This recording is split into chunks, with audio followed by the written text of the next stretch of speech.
ഒരുത്തിയെന്ന് ഞാൻ പറഞ്ഞു. ഒരുത്തിയെന്ന് പറയാൻ പാടില്ല. ഒരുത്തി എന്നൊരു പുസ്തകം തന്നെയാണ്, പ്രശസ്തമായ പുസ്തകം. ഒരുത്തി എന്നൊക്കെ പറയും. ഷീ ഹി എന്നുള്ളതിന് മലയാളമാണ് ഒരുത്തി ഒരുത്തൻ.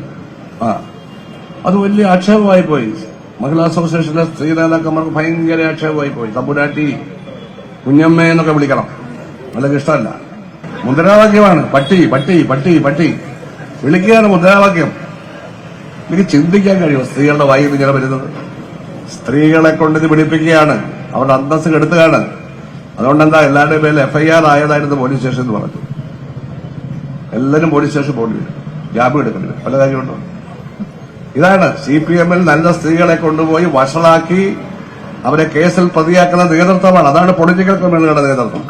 കേട്ടല്ലോ അല്ലേ, നമ്മുടെ ഈ സുധാകരൻ സഖാവ്, മുൻ സഖാവ് വീണ്ടും വായ തുറന്നിരിക്കുകയാണ്. 2021 കയ്യിലിരുന്ന മന്ത്രിസ്ഥാനം പോയപ്പോഴും പാർട്ടിയിൽ പദവികളൊന്നുമില്ലാതെ മൂലയ്ക്കായപ്പോഴും തുടങ്ങിയ ആ പഴയ ചൊറിച്ചിലും അസ്വസ്ഥതയും മൂപ്പർക്ക് ഇപ്പോഴും മാറിയിട്ടില്ലെന്ന് ഈ വാക്കുകൾ കേട്ടാൽ ആർക്കും മനസ്സിലാകും. പണ്ട് അധികാരത്തിൻ്റെ അപ്പക്കഷ്ണം കയ്യിലിരുന്നപ്പോൾ ഇല്ലാത്ത എന്ത് പൂഴിക്കടകനും സിദ്ധാന്തങ്ങളുമാണ് ഇപ്പോൾ ഈ പൊതുവേദിയിൽ കിടന്ന് വിളമ്പുന്നത് എന്ന് ചോദിച്ചാൽ അതറിയില്ല. സ്വന്തം പ്രസ്ഥാനത്തിലെ പെൺപിള്ളേരെയും നേതാക്കളെയും കുറിച്ച് ഇത്രയും തരംതാണ രീതിയിൽ അധിക്ഷേപിക്കാൻ താങ്കൾക്ക് എങ്ങനെ മനസ്സ് വന്നു എന്ന് വെറുതെ ചോദിക്കുകയാണ്. കാരണം ചോദിച്ചിട്ട് കാര്യമില്ല, താങ്കളുടെ വായ തുറന്നാൽ അത്തരത്തിലുള്ളത് മാത്രമേ പുറത്തു വരികയുള്ളൂ എന്ന് താങ്കൾ പലതവണ തെളിയിച്ചു കഴിഞ്ഞു. രാഷ്ട്രീയത്തിൽ കടുത്ത അവസരവാദം കാണിച്ച് സ്വന്തം പാർട്ടിയെയും അതിനുവേണ്ടി ചോരയൊഴുക്കിയ സഖാക്കളെയും ഇങ്ങനെ തള്ളിപ്പറഞ്ഞാൽ വലതുപക്ഷ മാധ്യമങ്ങൾ വന്ന് താങ്കൾക്ക് കൈയടിക്കുമായിരിക്കും. പക്ഷേ വിവരമുള്ള സാധാരണ ജനങ്ങൾ താങ്കളെ പുച്ഛിച്ചു തള്ളുകയേ ഉള്ളൂ. പ്രായത്തിൻ്റെ പക്വത കാണിക്കേണ്ട സ്ഥാനത്ത് അന്ന് വെറും കസേര കിട്ടാത്തതിൻ്റെ നിരാശയും അസൂയയും അതുമൂലമുണ്ടായ പകയും മനസ്സിൽ വെച്ചുകൊണ്ട് സ്വന്തം അന്തസ്സ് കളയുകയാണ് ഈ മുൻമന്ത്രി. തെറിക്കുത്തരം മുറിപ്പത്തരെന്നൊരു ശൈലി മലയാളത്തിലുണ്ട്. താങ്കളുടെ സംസാരം കേൾക്കുമ്പോൾ ആ ഒരു ശൈലി എല്ലാവരുടെയും മനസ്സിലേക്ക് ഓടിയെത്തും. സത്യം പറയാമല്ലോ, താങ്കൾ ഇപ്പോഴും ജീവിക്കുന്നത് ആ പഴയ മാടമ്പി കാലഘട്ടത്തിലാണ്. എല്ലാവരും കുനിഞ്ഞു നിന്ന് ഓ തമ്പ്ര വിളിക്കണമെന്ന് ഇപ്പോഴും ആഗ്രഹിക്കുന്ന ഒരാളാണ് താങ്കൾ എന്നാണ് മനസ്സിലാക്കാൻ കഴിയുന്നത്. താങ്കൾക്കുള്ള ഉത്തരം ഇന്ന് ആലപ്പുഴയിൽ DYFI സംസ്ഥാന പ്രസിഡന്റ് V വസീഫ് പറഞ്ഞിട്ടുണ്ട്. ഇതിൽ കൂടുതൽ താങ്കൾക്കൊന്നും ആവശ്യമുണ്ടെന്ന് തോന്നുന്നില്ല. ഇതിൽ കൂടുതൽ താങ്കളെ ഒന്നും പറയാനുമുണ്ടെന്ന് തോന്നുന്നില്ല. ഞങ്ങളെ കൊല ചെയ്തിട്ട് പോലും, ഞങ്ങളുടെ സഖാക്കളെ ഇല്ലാതാക്കിയിട്ട് പോലും, ആ ദിവസം പോലും ഞങ്ങൾ പൊതിച്ചോറ് മുടക്കിയിട്ടില്ല മിസ്റ്റർ സുധാകര. ഞങ്ങൾ മുടക്കിയിട്ടില്ല. നിങ്ങൾ പല കവിതകളും എഴുതിയിട്ടുണ്ടാകും. നിങ്ങളുടെ പൂച്ചയെയും നിങ്ങളുടെ പട്ടിയെയും ഒക്കെ വായിച്ചവരും പിന്തുണച്ചവരും ഒക്കെയുണ്ട് ഇവിടെ പലരും. അതിൽ എല്ലാം നിങ്ങളോടുള്ള സ്നേഹമാണ് എന്ന് കരുതരുത്. ഞങ്ങളുടെ പ്രിയ സഖാവ് ഭുവനേശ്വരനോടുള്ള അതിയായ സ്നേഹവും ബഹുമാനവും. ഞങ്ങളെല്ലാം രക്തസാക്ഷികളെ ബഹുമാനിക്കുന്നവരാണ്.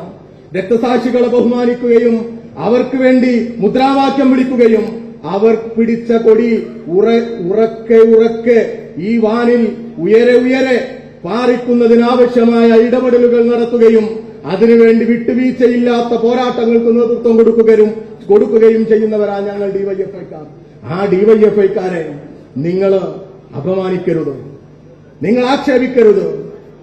നിങ്ങൾ ഞങ്ങളുടെ പൊതിച്ചോറിനെ ഈ DYFI ഹൃദയപൂർവ്വം പദ്ധതിയെ നേരത്തെ വലിയ പിന്തുണ തന്ന ആളാണ്. അന്ന് നിങ്ങൾ മാനവികതയുടെ പക്ഷത്തായിരുന്നു, തെളിമയുള്ള രാഷ്ട്രീയം പറയാറുണ്ടായിരുന്നു. നിങ്ങൾ അധികാര കൊതിമൂത്ത് വല്ലാത്തൊരവസ്ഥയിലേക്ക് നിങ്ങൾ ചെന്ന് ഇറങ്ങി. ആ ചെളിക്കൊണ്ടിൽ ഇറങ്ങിയിട്ട് ആ ചെളിയാകെ ദേഹത്ത് നിങ്ങൾ വാരിത്തേച്ച് എന്നിട്ടിങ്ങനെ നിൽക്കുമ്പോ നിങ്ങൾക്ക് പലതും തോന്നും. നിങ്ങളോട് ഞങ്ങൾക്ക് സഹതാപം മാത്രം. നിങ്ങൾ ഇന്ന് എത്തിച്ചേർന്ന ജീർണതയുടെ ഒരു രൂപവും ഒരു പ്രതിരൂപവും ഒക്കെയാണ് നിങ്ങൾ. ആ ജീർണതയിൽ നിന്നുകൊണ്ടാണ് നിങ്ങൾ സംസാരിക്കുന്നത്. ഞങ്ങൾ നിങ്ങളെ ഗൗനിക്കുന്നില്ല. ഞങ്ങൾ ഞങ്ങളുടെ പ്രവർത്തനം തുടരും. ഹൃദയപൂർവ്വം മാത്രമല്ല, ഞങ്ങളുടെ യൂത്ത് ബ്രിഗേഡ് തുടരും, ഞങ്ങളുടെ രക്തദാനം തുടരും. ഞങ്ങളുടെ ഇടപെടലുകൾ ഈ സമൂഹത്തിൽ പ്രതിസന്ധി ഉണ്ടാകുമ്പോൾ ഈ സമൂഹത്തെ ചേർത്തു നിർത്തുന്ന പ്രവർത്തനങ്ങൾക്ക് DYFI തുടർച്ചയുണ്ടാക്കും എന്നുള്ളതിനുള്ള പ്രഖ്യാപനം തന്നെയാണ് ഈ സമ്മേളനത്തിലും നടക്കാൻ പോകുന്നത്. സെക്രട്ടേറിയറ്റ് നടക്കുന്ന LPSTയുടെ ലിസ്റ്റിൽപ്പെട്ടവരില്ലേ, എന്തൊരു പ്രയാസകരമായ കാഴ്ചയാണ്. മണ്ണ് തിന്നുന്ന വീഡിയോ കാണുക നമ്മളില്ലേ, LPST ലിസ്റ്റിൽപ്പെട്ടവർ. നിയമനം കൊടുക്കാൻ താല്പര്യമില്ല. എന്നിട്ട് PSCക്കെതിരെയുള്ള പ്രചരണങ്ങൾക്ക് നേതൃത്വം കൊടുക്കുക. ഇന്ത്യയിൽ ഏറ്റവും കൂടുതൽ പേർക്ക് നിയമനം കൊടുത്ത് മികച്ച ഒരു PSCയായി, ഏറ്റവും കാര്യപ്രാപ്തിയോടുകൂടി പ്രവർത്തിക്കുന്ന PSCയായി കേരളത്തിലെ PSC ഉണ്ട് എന്ന് UPSC പറഞ്ഞത്. 60% നിയമനം നടക്കുന്നത് കേരളത്തിലാണ് എന്നും ആ PSCയെ പോലും ആക്ഷേപിക്കാനും ഇല്ലാതാക്കാനും ശ്രമിക്കുന്നു എന്നതിന്റെ അപ്പുറത്തേക്ക് പുതിയ തസ്തികകൾ സൃഷ്ടിക്കാനോ യുവജനങ്ങൾക്ക് തൊഴിൽ കൊടുക്കാനോ ഒരു സമീപനവും ഒരു നിലപാടും ഇവരുടെ ഭാഗത്തുനിന്ന് ഉണ്ടാകുന്നില്ല എന്നുള്ളതാണ്. അതിനുള്ള ഒരു സൂചനയും ഈ ഗവൺമെന്റിന്റെ ഭാഗത്തുനിന്ന് വരുന്നില്ല. ഇവര് തുടക്കമാണോ മധുവിധ കാലമാണോ എന്നൊക്കെയാ പറയുന്നത്. പക്ഷെ ആ കാലത്ത് തന്നെ ഈ കേരളത്തെ നശിപ്പിക്കാൻ ആവശ്യമായ നിലപാടുമായി നടപടികളുമായിട്ടാണ് ഇവര് മുന്നോട്ടു പോകുന്നത്. അതിനെതിരെയെല്ലാം ഏറ്റവും സജീവമായി DYFI സമരരംഗത്തുണ്ടാകും എന്നുള്ളതിൽ ഒരു തർക്കവുമില്ല. ഇവിടെ വിദ്യാഭ്യാസ മേഖലയിൽ വലിയ സമരം നടന്നുകൊണ്ടിരിക്കുക. രാജ്യത്തുടനീളം കാവ്യവൽക്കരണത്തിന് ആക്കം കൂട്ടുന്ന സമയത്ത് സയന്റിഫിക് ടെമ്പർ വർദ്ധിപ്പിക്കണം രാജ്യം ഭരിക്കുന്നവർ എന്നുള്ളത് നമുക്കറിയാം. എന്നാൽ നമ്മുടെ രാജ്യത്ത് അനുരാഗ് ഠാക്കൂറിനെ പോലെയുള്ള മന്ത്രിമാർ ചോദ്യങ്ങൾ ചോദിച്ചുകൊണ്ട് നമ്മുടെ രാജ്യത്തിന്റെ ചിന്തകളെ പുറകോട്ട് വലിക്കാനാണ് ശ്രമിച്ചുകൊണ്ടിരിക്കുന്നത്. കുട്ടികളോട് അനുരാഗ് ഠാക്കൂർ ചോദിച്ചത് ആദ്യത്തെ ബഹിരാകാശ സഞ്ചാരി ആര് എന്ന് ചോദിച്ചില്ലേ? ഓർമ്മയില്ലേ? ആദ്യത്തെ ബഹിരാകാശ സഞ്ചാരി ആര് എന്ന ചോദ്യത്തിന് അനുരാഗ് ഠാക്കൂർ ചോദിച്ചപ്പോ കുട്ടികൾ എന്താ ഉത്തരം പറഞ്ഞത്? യൂറി ഗഗാറിൻ അല്ലേ? പറഞ്ഞില്ലേ? USSRലെ. ഇന്നിപ്പോ ബഹിരാകാശ സഞ്ചാരിയെ കുറിച്ചുള്ള വാർത്തയുണ്ട്. ഇന്നലെയും ഇന്നുമൊക്കെയായി. ആരാ? ഇന്നൊരു വാർത്തയുണ്ട്. ഇന്നലെയും ഇന്നുമൊക്കെയായി അനിൽ മേനോനെ കുറിച്ച്. നമ്മുടെ പാലക്കാട് ഒരു മലയാളി ആദ്യമായി ഈ ബഹിരാകാശത്ത് എത്തുന്നു എന്ന് നാസയുടെ ഒരു ശാസ്ത്രജ്ഞൻ എത്തുന്നു എന്നുള്ള വാർത്തയുണ്ട്. എന്നാൽ നമ്മുടെ രാജ്യം ഭരിക്കുന്ന ഭരണാധികാരികൾ അവര് പറയുന്നു ആദ്യ ബഹിരാകാശ സഞ്ചാരി ആരല്ല, യൂറി ഗഗാറിനൊന്നുമല്ല. ആരാണ്? ഹനുമാനാണ്. ഓർമ്മയില്ലേ? വിമാനത്തിന്റെ ഒറിജിൻ എന്താണ്? പുഷ്പക വിമാനാണ്. ഇതൊക്കെയാണ് നമ്മുടെ നാട്ടിൽ പറയുന്നത്. അപ്പൊ നമ്മുടെ നാട്ടിലെ കുട്ടികൾ ഇപ്പൊ പണ്ടത്തെ പോലെ ഒന്നല്ല. ഇപ്പൊ ഈ സോഷ്യൽ മീഡിയ ഒക്കെ ഉള്ളതുകൊണ്ട് കുട്ടികൾ പറഞ്ഞു, മാമ എന്തല്ല പുഷ്പക വിമാനല്ല, നമ്മുടെ ലുട്ടാപ്പിന്റെ കുന്താണ്. BJP ഈ സയന്റിഫിക് ടെമ്പർ ഉയർത്തുന്നതിന് പകരം ഈ രാജ്യത്ത് അന്ധവിശ്വാസങ്ങളും മിത്തുകളും എല്ലാം ഉയർത്തിപ്പിടിച്ച് നമ്മുടെ രാജ്യത്തിന്റെ പുരോഗതിയെ, പുരോഗമന സ്വഭാവത്തെ, ചിന്തകളെ എല്ലാം പുറകോട്ട് വലിക്കുമ്പോൾ ശാസ്ത്രബോധത്തിലൂന്നിയ ഒരു തലമുറയെ വാർത്തെടുക്കേണ്ടതുണ്ട്. ശാസ്ത്രചിന്തക്ക് പ്രാമുഖ്യം കൊടുക്കേണ്ടതുണ്ട്. DYFI അതിനുതകുന്ന പ്രവർത്തനങ്ങൾക്ക് കൂടി രാജ്യത്താകമാനം നേതൃത്വം കൊടുക്കുന്നുണ്ട്. പുരോഗമന ചിന്തയും ശാസ്ത്രചിന്തയും യുക്തിബോധവുമെല്ലാം യുവതലമുറയിൽ വളർത്തിയെടുക്കുന്നതിനാവശ്യമായ ഇടപെടലുകൾക്ക് DYFI നേതൃത്വം കൊടുക്കുന്നു. രാജ്യത്ത് സമര യുവജന സംഘടന എന്നുള്ള നിലക്ക് വലിയ പോരാട്ടങ്ങൾക്ക് നേതൃത്വം കൊടുക്കുന്നതോടൊപ്പം നമ്മുടെ നാട്ടിൽ ഏത് അപകടമുണ്ടായാലും പ്രതിസന്ധിയുണ്ടായാലും ആ പ്രതിസന്ധിയെല്ലാം നാടിനെ ചേർത്തു നിർത്തുന്ന നടപടിയുമായി മുന്നോട്ടു പോകുന്ന ഒരു സംഘടനയാണ് DYFI. സാധാരണ നമ്മുടെ നാട്ടിൽ DYFIയെ കുറിച്ച് ചോദിക്കുമ്പോൾ ഒരു സമര സംഘടന, പോലീസുമായി ഏറ്റുമുട്ടുന്ന സംഘടന, അനീതി കണ്ടാൽ സന്ധിയില്ലാത്ത പോരാട്ടം നടത്തുന്ന സംഘടന, അങ്ങനെ മാത്രം പറഞ്ഞ് അവസാനിപ്പിക്കും ഇല്ലേ?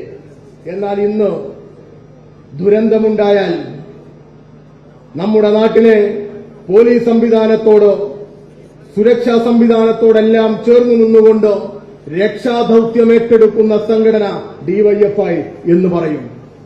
ഇപ്പോ അടുത്ത് വയനാട് മേപ്പാടി പരിസരത്ത് തുരങ്കപാത നിർമ്മിക്കുന്നതുമായി ബന്ധപ്പെട്ട് മാറ്റിവെച്ച മണ്ണ് ഇടിഞ്ഞു വീണ് മനുഷ്യർ മരണപ്പെടുന്ന സാഹചര്യമുണ്ടായി. അവിടെയും രക്ഷാപ്രവർത്തനവുമായി DYFIയുടെ യൂത്ത് ബ്രിഗേഡുണ്ട്.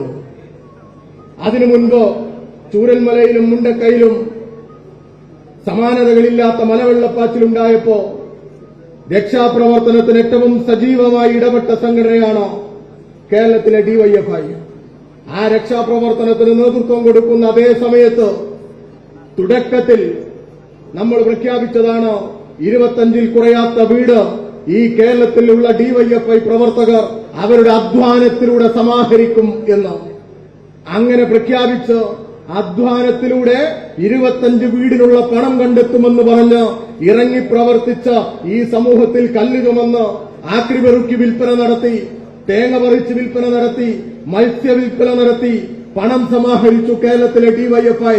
അത് 25 വീടിനല്ല 100 വീടിനുള്ള 20 കോടി രൂപയാണ് കേരളത്തിലെ ഡിവൈഎഫ്ഐ സമാഹരിച്ചത്. അങ്ങനെ സമാഹരിച്ച ഡിവൈഎഫ്ഐ ഒരു വശത്ത് നിൽക്കുക.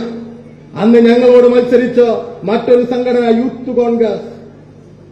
നമ്മളെല്ലാ സംഘടനയും പ്രവർത്തിക്കണം, ഒരുമിച്ച് നിൽക്കട്ടെ, ഇങ്ങനെയുള്ള പ്രതിസന്ധി ഘട്ടങ്ങളിൽ എല്ലാവരും ഇറങ്ങി പ്രവർത്തിക്കണമെന്ന് ആഗ്രഹിക്കുന്നവരാണ് നമ്മൾ. ആ സംഘടന ഞങ്ങൾ 25 പറഞ്ഞപ്പോ ഞങ്ങളോട് മത്സരിച്ചു. പത്രസമ്മേളനത്തിൽ മത്സരിക്കുന്നവരായി വരും, പ്രവൃത്തിയിൽ കാണാറില്ല. പത്രസമ്മേളനങ്ങളിൽ വലിയ മത്സരമാണ്. ഈ പത്രക്കാര് നമ്മെ കാണിക്കുന്നതിനേക്കാൾ, നമ്മുടെ പ്രവർത്തനങ്ങൾ പറയുന്നതിനേക്കാൾ അവർക്ക് വലിയ പ്രാധാന്യവും കൊടുക്കും. ആവട്ടെ, അവര് പറഞ്ഞു ഞങ്ങൾ 30 വീട് കൊടുക്കുമെന്ന്. പവനായി ശവമായി ഇപ്പൊ വീട് എവിടെ ഇല്ലേ? അപ്പൊ ഇവര് പറഞ്ഞു ആദ്യം കോൺഗ്രസ് ഒന്നും ഉണ്ടായിരുന്നില്ല, പിന്നെ കോൺഗ്രസ് 100 വീട് പറഞ്ഞു, ഇവര് 100 വീട് 30 വീട് പറഞ്ഞു, പിന്നെ MP സാക്ഷാൽ രാഹുൽ ഗാന്ധി വീട് പറഞ്ഞു. ഏതായാലും ദിവസങ്ങൾ കുറെ കഴിഞ്ഞുപോയി. ഡിവൈഎഫ്ഐ 25 വീട് പറഞ്ഞിട്ട് 20 ലക്ഷം വെച്ച് 100 വീടിനുള്ള പണം കേരളത്തിന്റെ മുഖ്യമന്ത്രിയുടെ ടൌൺഷിപ്പ് പദ്ധതിയിലേക്ക് കൈമാറി അഭിമാനത്തോടു കൂടിയാണ് ഈ സമ്മേളനത്തെ അഭിവാദ്യം ചെയ്യുന്നത്.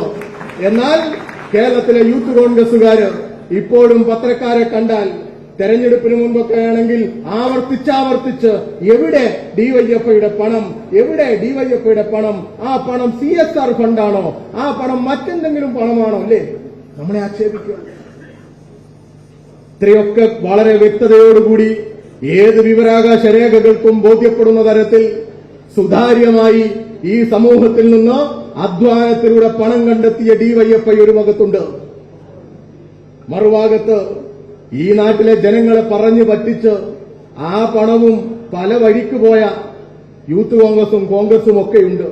എന്നാലും കേരളത്തിലെ മാധ്യമങ്ങൾ ഞങ്ങളോട് ചോദ്യങ്ങൾ ചോദിച്ചുകൊണ്ടേയിരിക്കും. അതാവട്ടെ, ഞങ്ങൾ അവിടെ മാത്രമല്ല, കേരളത്തിലുടനീളം രക്തം ദാനം ചെയ്യുന്നതിന് ഇപ്പൊ ഇവിടെ ഈ സമ്മേളനം നടക്കുമ്പോ നമ്മുടെ അജണ്ടകളിൽ, ചർച്ചകളിൽ ഒരു ഭാഗം മെഡിക്കൽ കോളേജുകളിൽ, ബ്ലഡ് ബാങ്കുകളിൽ രക്തം നിറക്കുന്നതിൽ ഏതെങ്കിലും കമ്മിറ്റികൾക്ക് വീഴ്ച പറ്റിയിട്ടുണ്ടോ എന്നുള്ളതായിരിക്കും അല്ലേ?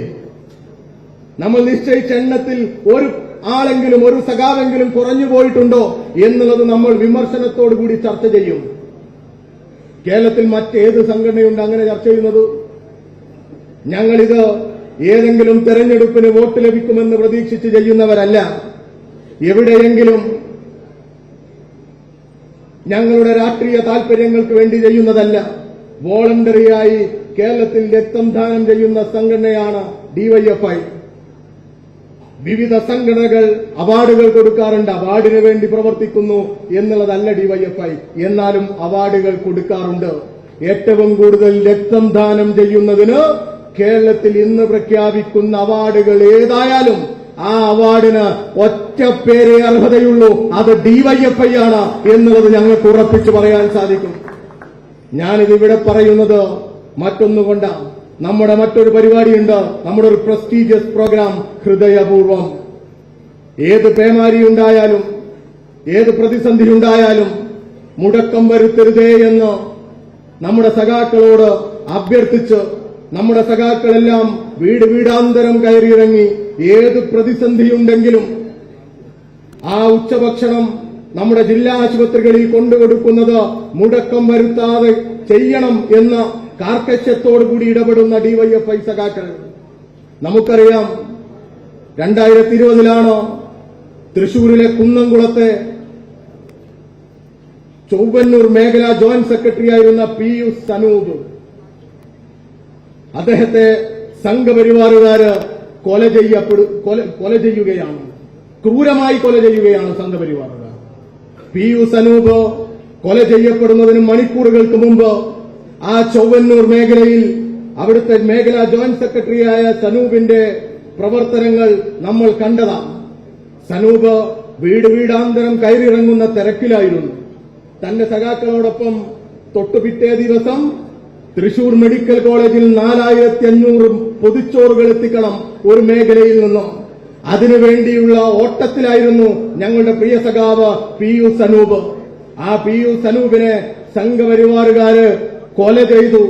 എന്നിട്ടും ആ ഉത്തരവാദിത്വത്തിൽ നിന്ന് ആ സനൂപിന്റെ മൃതദേഹം അവിടെ സാക്ഷിയായി നിൽക്കുന്ന സമയത്ത് പോലും ഒരടി പോലും പുറകോട്ട് പോകാതെ, ഒരു പൊതിച്ചോറ് പോലും കുറയാതെ ആ തൃശൂർ മെഡിക്കൽ കോളേജിൽ 4500 പൊതിച്ചോറ് കൊടുത്ത DYFI സംഘടനയാണ് ഇന്ന് കേരളത്തിലുള്ളത് എന്ന് ഈ സമൂഹത്തോട് ഞങ്ങൾക്ക് പറഞ്ഞു വെക്കാൻ സാധിക്കും.